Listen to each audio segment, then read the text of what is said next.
The static hit like a blade of ice, sharp, sudden, wrong. In the darkness of a cluttered apartment, the old radio crackled to life, speaking a message no one should have heard.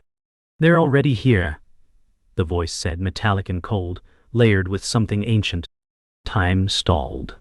A breath caught in the lungs of the world. Then came the pulse, a frequency not meant for human ears.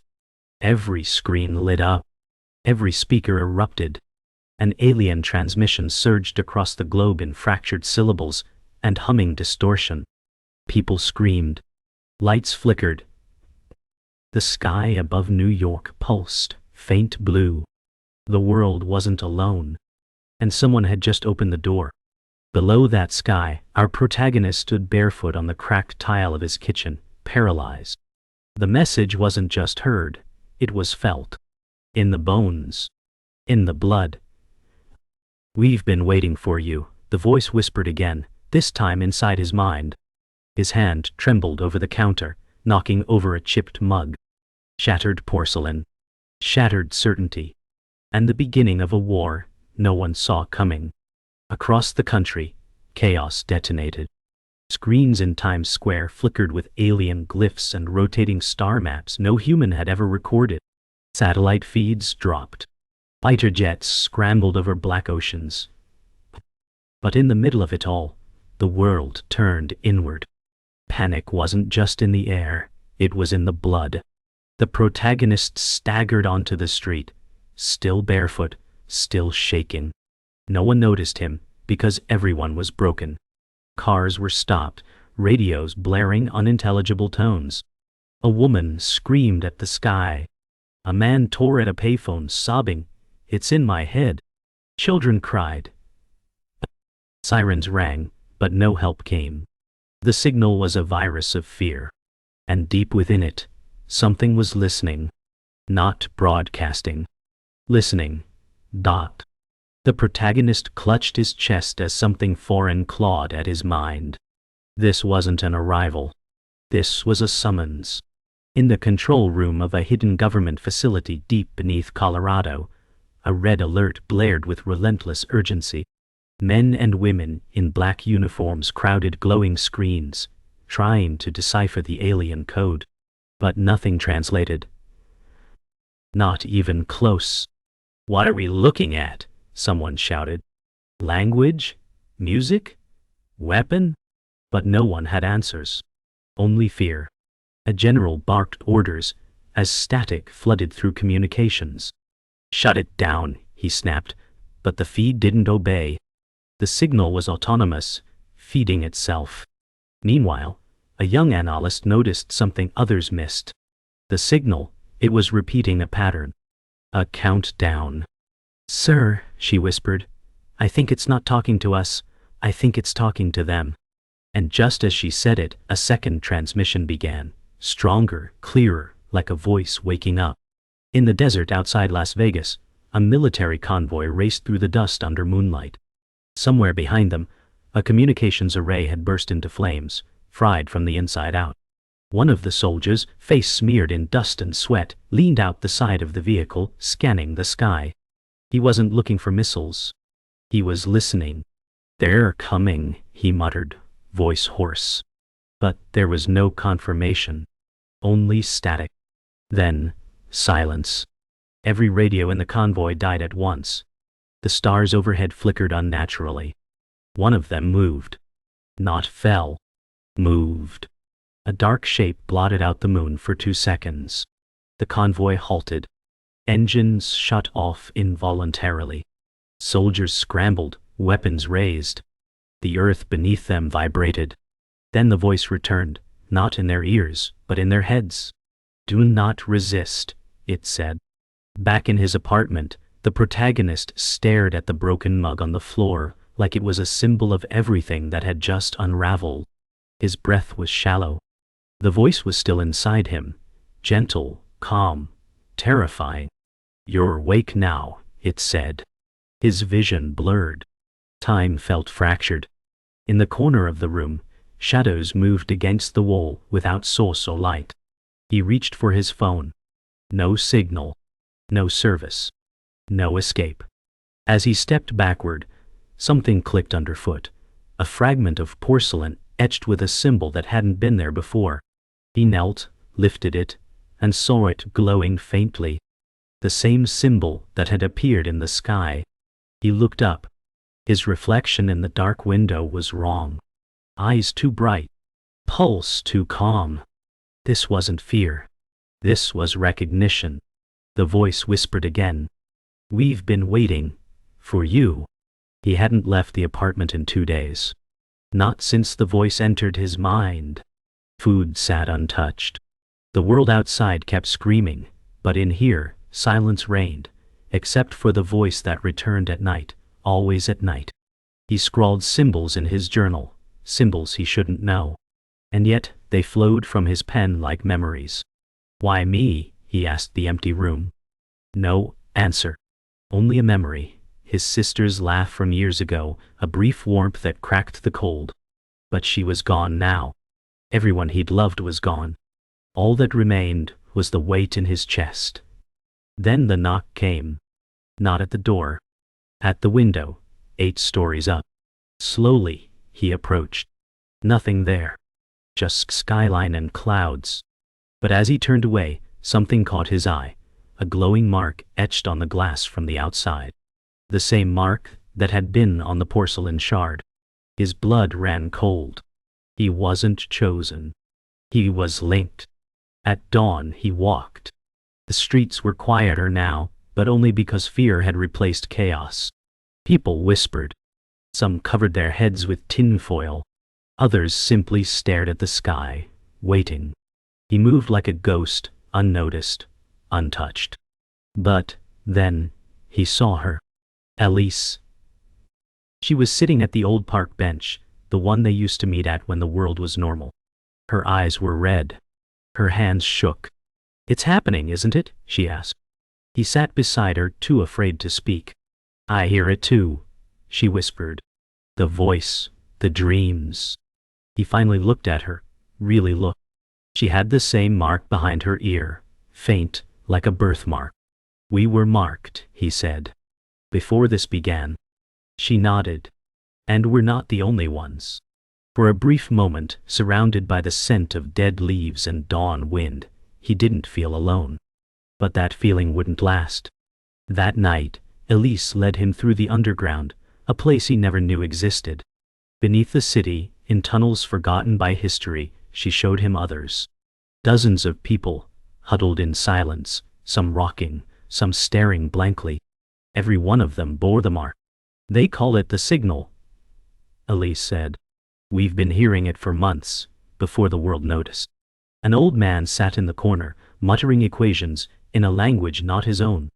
A girl drew constellations on the wall with her fingernails. "It's not just contact," Elise said. "It's an awakening." He watched, horror rising. "They're being reprogrammed," he whispered. She nodded. "So are we." Panic flared in his chest. He backed away, heart pounding. "I'm not one of them." But deep down he wasn't so sure. The voice was louder here. Stronger. As if this was where it lived. Later that night, Elise took him aside, away from the murmurs and candlelight. "You need to know," she said. "This isn't the first time." She pulled an old photograph from her coat.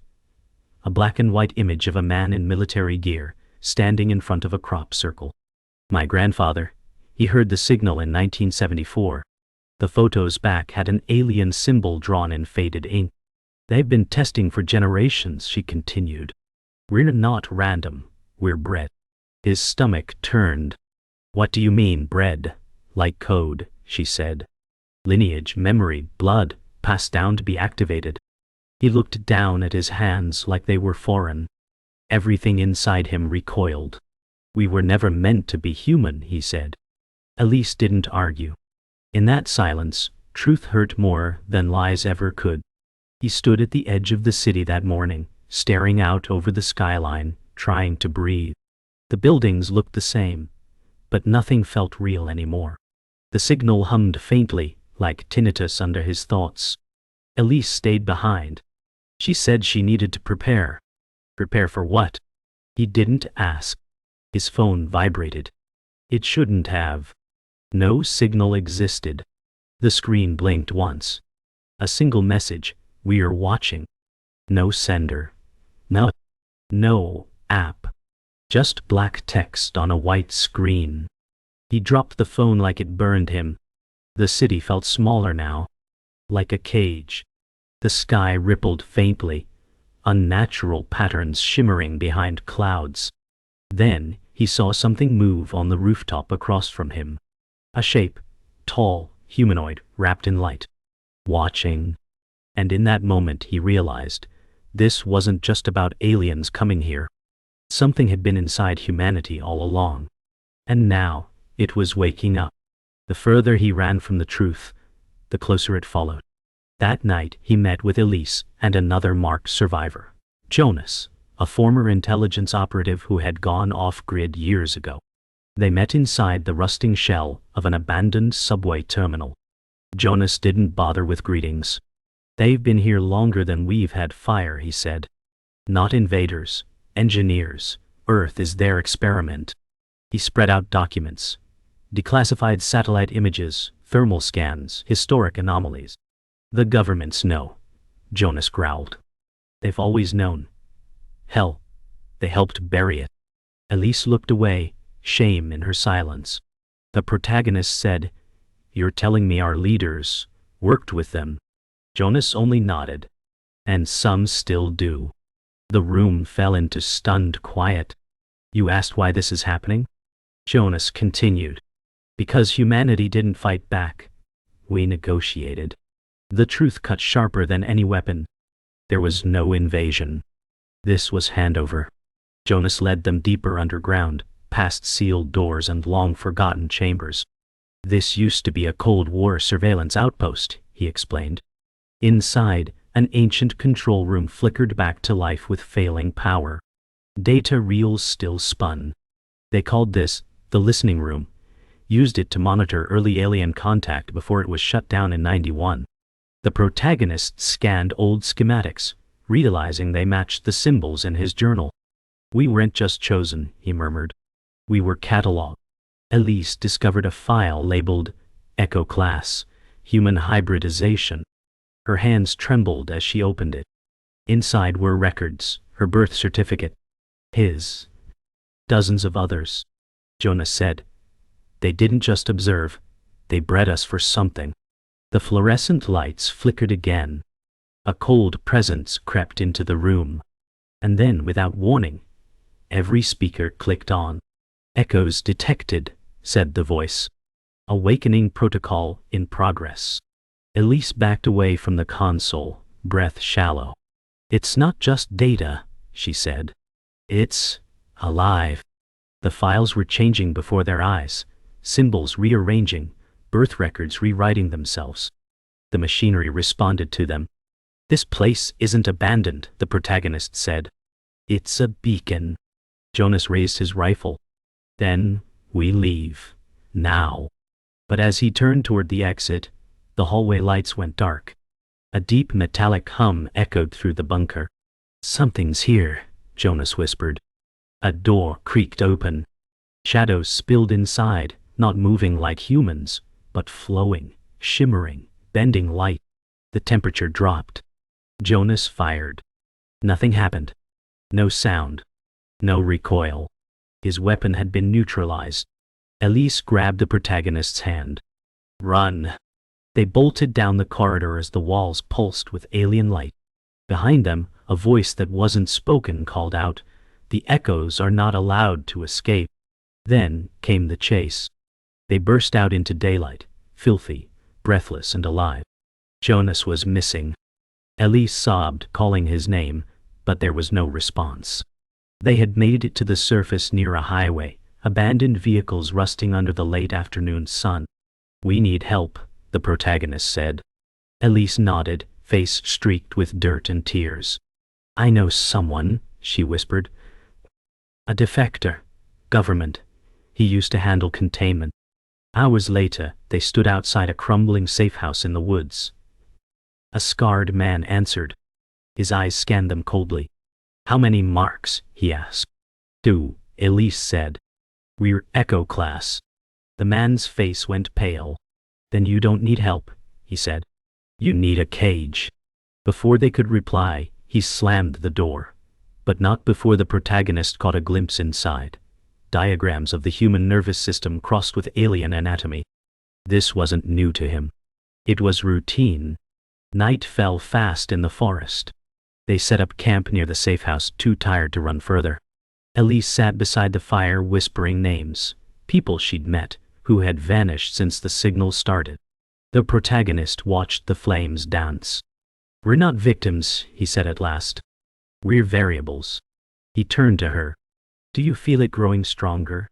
She nodded slowly. The voice, "It's clearer now, closer." The fire crackled. "I don't think they want to destroy us," he said. "I think they want to change us." Elise looked up. "And what if we already are?" Just then, something moved in the trees. Both stood quickly. No sound. No birds. A figure emerged. A man, eyes glowing faintly, expression peaceful. "I am like you," he said. "But I remember more." And as he stepped closer, the fire's light revealed the truth. He wasn't just human. Not anymore. The glowing-eyed man stood calmly at the edge of the fire, watching them like an old friend. "My name was Caleb," he said softly. "But that name means nothing now." Ellie stepped forward, cautious. "Your Echo class?" Caleb nodded. "I was. Until I remembered what we really are." He opened his coat to reveal symbols carved into his chest, identical to those in the protagonist's journal. "These are not brands," he said. "They're keys." He pointed to the sky. "They don't control us. They activated us." The protagonist felt the pull again. Low, steady, magnetic. Activated us for what? Caleb looked him straight in the eyes. "To take our place, not as humans, as something more." Silence hung heavy. Elise whispered, "You've changed." Caleb nodded. "And so will you. The question is whether you'll break or evolve." At sunrise, Caleb led them deeper into the forest to a hidden observatory, long abandoned, overtaken by vines and time. "This was built to track them," he said. Inside, the walls were covered with hand-drawn star charts and celestial alignments. Caleb powered up a dusty terminal, revealing a pulsating signal. "It's not just coming from space," he said. "It's coming from below." The protagonist stepped closer. "Earth?" "Ah." Caleb nodded. "Beneath the crust. Something ancient, something left behind, or buried." Elise traced her fingers over a map, showing convergence points around the globe. "These match every major disaster site of the last century," she said. "Earthquakes, sinkholes, blackouts." The pieces began to connect. The enemy wasn't arriving. It had always been here, sleeping in the bones of the planet. Now, it was waking up. Later, Caleb showed them the vault, a secure room deep beneath the observatory, protected by biometric locks and concrete walls. Inside were artifacts, alien tools, data shards, and holograms frozen in stasis. "These are from the last cycle," he said, "before humanity became what it is now." Elise ran her fingers along a metallic sphere that shimmered with hidden symbols. "How did you get these?" she asked. Caleb looked away. "Some were traded, others taken." The protagonist held a device that felt alive in his hands. It vibrated gently, like it recognized him. "You're saying we've been reset?" he asked. Caleb replied, "Again and again, until the perfect host emerged." The air turned cold. No one spoke, because they all knew what that meant. The perfect host wasn't a theory. It was real. And one of them might be it. Elise pulled the protagonist aside after Caleb left the room. Her face was pale, voice shaking. "I've seen these places before," she said. "In my dreams, before the signal ever started." The protagonist stared. "What are you saying?" "I think we were programmed," she whispered. Preloaded with memories. Not ours, but theirs. He tried to dismiss it, but her terror made it real. What if we're not even fully human? She asked. He didn't answer. Instead, he reached into his bag and pulled out the journal. The symbols now glowed faintly. It's changing, he said. Writing itself. Elise stepped back. You're activating. The room suddenly groaned. Metal creaked. Lights flickered. A low hum filled the air. Caleb ran in. They found us, he said. We have to leave, now. The observatory trembled. Not from attack. From resonance. They fled the observatory through a secret tunnel, emerging into the hills as the ground behind them split open. Light, pure, searing blue, shot into the sky from where the vault had been. It wasn't an explosion. It was a signal flare. They're calling the others, Caleb said. The ones still sleeping. In the valley below, lights flickered in unnatural patterns, symbols forming across the terrain. Elise collapsed to her knees, hands over her ears. It's in my head, she cried. The protagonist knelt beside her. Fight it, he said. You're stronger than they know. But he felt it too. The signal was no longer whispering. It was commanding. Then he heard it again, louder than before. You are the key. The words cut through his thoughts like thunder. In the distance, a ship began to rise from the earth, silent, massive, ancient. The war wasn't coming. It had already started, inside them. They found shelter in a mountain chapel long since abandoned, its stained glass shattered, pews covered in dust. Caleb lit candles around the altar, as Elise sat trembling in the corner. The protagonist stared at his journal. It was glowing again, but now, it pulsed with rhythmic intervals like a heartbeat. This place used to be safe, Caleb muttered. Before they mapped it too. Elise said nothing. She held her stomach, eyes glazed. The protagonist stepped forward. There's something wrong with her. Caleb knelt, touched her forehead. It's the bloodline. It's activating in her faster than expected. The protagonist asked. What bloodline? Caleb stood, voice grim. Yours? He reached into his coat and handed over a sealed file with a government insignia. Inside, birth records, DNA sequences, field notes, and one phrase, handwritten at the top. Subject 0, bloodline origin confirmed. The protagonist's name was beneath it. The truth hit like a landslide. I'm not just a target, the protagonist said. I'm the source. Caleb nodded. You're the origin point. Your family line was the first to carry the genome. The signal didn't choose you. It was always yours. Elise tried to speak but coughed violently. Her veins glowed faintly beneath her skin. She's sensing with your resonance, Caleb said. You're connected. Panic rippled through the protagonist. Then stop it. Help her. Caleb looked at him, torn. You don't understand. The more she bonds with your frequency, the more the others can find her. A sick realization twisted in his chest. You mean I'm leading them? Caleb said nothing. Outside, wind howled like a scream. The protagonist stepped outside, eyes burning, rage building. If this is my legacy, he said through gritted teeth, then I'll end it before they can use it. Night fell, and Elise's condition worsened. Her skin glowed in pulses, eyes flickering with symbols that didn't belong to her. She's merging, Caleb whispered. They'll come for her soon. The protagonist knelt beside her, voice cracking. Stay with me. She gripped his hand tightly. Don't let them take me, she said. Promise me. He nodded, heart splitting. Then, the candles flickered violently. The journal burst into radiant blue flame, yet didn't burn. From its center, a small orb rose, floating between them. It projected an image, an alien city, spires twisting toward a fractured sky. That's where it began, Caleb muttered. The original colony. The signal had embedded a map in his DNA. A beacon. Elise looked at him, tears tracing her glowing cheeks. You're not just blood, she whispered. You're the key to everything. And she was right. He hadn't been chosen. He had been designed. Before dawn, they prepared to leave.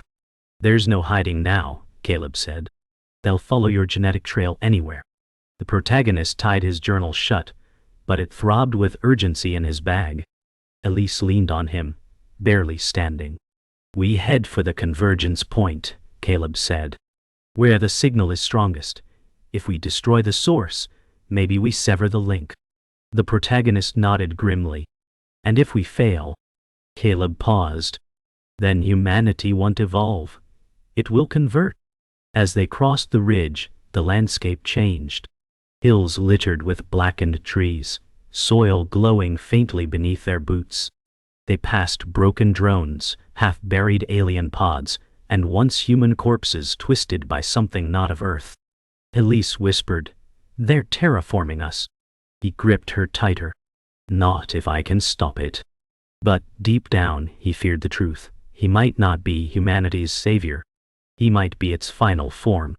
They reached the convergence site at noon, a vast crater, pulsing with blue light, lined with ancient monoliths, etched in both alien and human symbols. This is it, Caleb said. The root frequency, the heart of the network. The protagonist stepped toward the center, the journal vibrating wildly now. At the edge of the crater, a figure emerged, tall, draped in fluid silver armor, eyes glowing like suns. We meet at last, it said. The heir. Caleb raised his weapon. The alien king, he hissed. The king smiled. I was never your enemy. I was your architect. He looked to the protagonist. Your blood was the blueprint. Your choices, the final code. The ground shook. Elise collapsed. The monoliths lit up. Choose, the king said. Join us and ascend, or resist, and perish with the obsolete. The protagonist looked down at Elise, then at the sky. Not without a fight. Lightning cracked overhead as the alien king stepped forward, the monoliths pulsing brighter with each word he spoke. This is not an invasion, he said. This is a rebirth. You are the final algorithm. The protagonist clenched his fists.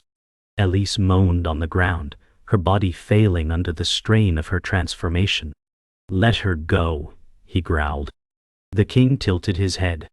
She's becoming what she was meant to be. As are you. The journal floated from his satchel on its own, hovering between them.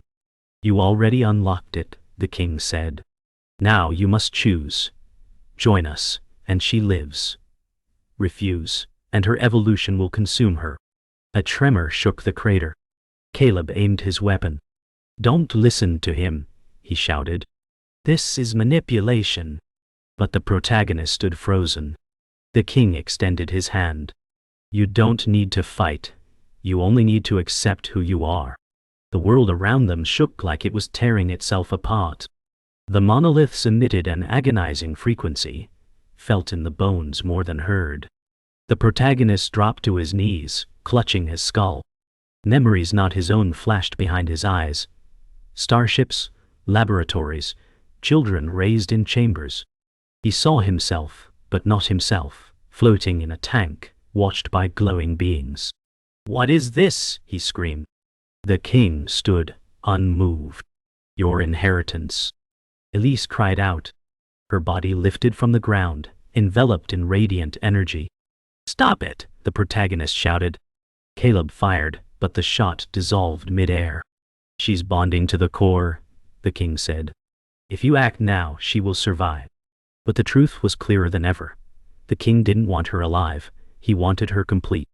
A weapon. And the protagonist was the key to unlocking her. Everything slowed. The monoliths faded into silence. Time bent inward. The protagonist stood inside a vision, a psychic plane beyond light and matter. He floated among star fields surrounded by echoes of the signal. 1,000 voices whispered at once. You are not the first. You are not the last. He turned and saw them, reflections of himself from other timelines, other outcomes. Some ascended. Some fell. One wept as the stars died around him. You were built for balance, said the collective voice. Not conquest, not extinction, but you must choose. Then came Elise's voice, raw, distant. I don't want to become a monster. The protagonist faced the decision, ascend and save her, knowing it meant aligning with the architects, or resist, and risk losing everything. He shouted into the void, there has to be another way. The voices replied as one, then make it. He snapped back to reality with a gasp, heart pounding. The storm surged. Elise hovered higher now, her eyes glowing like twin galaxies. Please, she whispered. Don't let them take me. The alien king stepped forward. You've seen the truth, you know the path. Say the word, and end her suffering. Caleb grabbed the protagonist's shoulder. You still have a choice. You don't have to be what they made you. The journal hovered again, pages fluttering open to the final symbol. A light surged from it, blinding. The protagonist reached out. No more gods, he said. No more kings. And he grabbed the symbol. Power tore through him. His veins lit up, skin burning blue. The alien king screamed, not in pain, but in fear. You fool! You'll destroy the pattern. The monoliths cracked. The crater ruptured. He wasn't becoming what they wanted. He was becoming something they didn't understand. Light consumed everything. The monoliths collapsed in a cascade of burning symbols. The king tried to retreat, but the pattern had already broken. You've undone the cycle, he roared. But the protagonist stood tall now, no longer trembling. It ends with me. Elise descended slowly, her glow dimming. She was alive. Herself. You severed the link, Caleb muttered. You rewrote the signal. But the cost was visible. Across the sky, ships blinked out like dying stars. The psychic web shattered. Millions of voices silenced. What now? Elise asked, her voice faint. The protagonist looked around the ruined crater, the smoldering monoliths, the shattered remains of what could have been divinity. Now, he said, we find out who we really are, without them. Overhead, the clouds broke. Sunlight returned. But in the far distance something darker stirred. The war had only paused. But he had bought time for Earth to reclaim itself. The world didn't erupt into celebration. It held its breath. News anchors spoke in uncertain tones. Government lines were silent. Satellites came back online, but most of them showed only static. Across the globe, people emerged from shelters, looked up and saw skies that had returned to silence. But not peace. The signal was gone, but the memory of it remained in every trembling breath. Wah! In a quiet field near the crater's edge, the protagonist stood beside Elise and Caleb, watching the sunrise. The light felt real now. We're not the same, Elise said quietly. The protagonist nodded. We're not supposed to be. Caleb sat down in the grass, exhausted. You rewrote the signal. What does that make you now? The protagonist didn't answer. He didn't know. For the first time, no voice filled his head. No future whispered from the stars. Only silence and freedom. Elise's recovery was slow. They found shelter in a nearby town where power flickered but still functioned. Most of the people there were afraid to speak, still haunted by what they saw. Whispers of echoes traveled through broken windows and candlelit kitchens. But no one hunted them now.